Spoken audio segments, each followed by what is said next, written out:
谢谢金子兄弟，我们谢谢支持。我是就到金子兄弟这里来。好，这台15米的冷藏车，冷机用的是冷王 MP3000。过来之前跟我说压缩机有异响。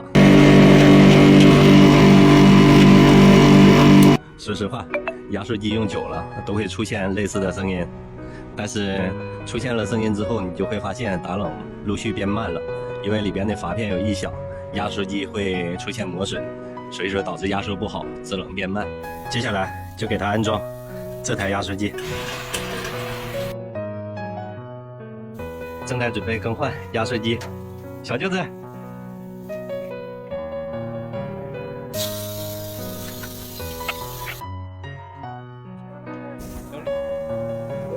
我靠，有点重了。好了，看一下，这个油都已经变黄了。二姐，我是你粉丝，维修费可不可以多要500啊？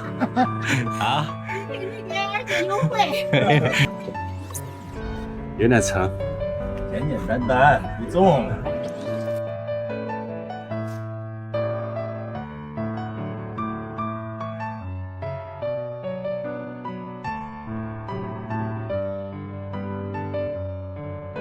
来，整上去。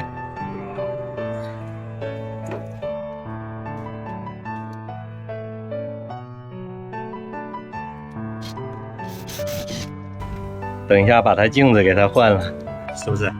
不然加幅多少都不知道，给它换。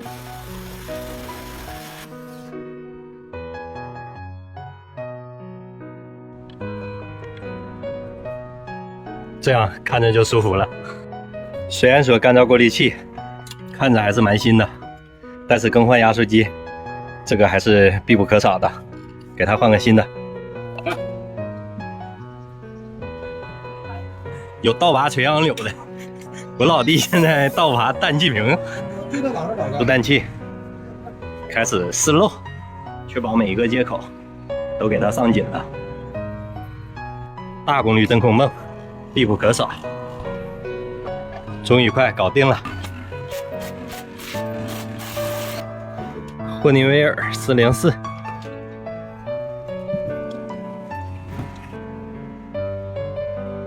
有了夜视镜之后，就可以看到氟了，把氟给它加满了。现在压缩机正常工作，声音也变小了。怎么样，大哥？声音没了就，声音没了吧？啊，这一下心病是不是解除了？快解除了啊！那一般的我不敢拉嘎嘎响。对呀，这真的，你要是装一车吸煤，你看你怕不怕？真的不敢拉呀，压根不敢拉。对，就这样，简简单单，好的，搞定。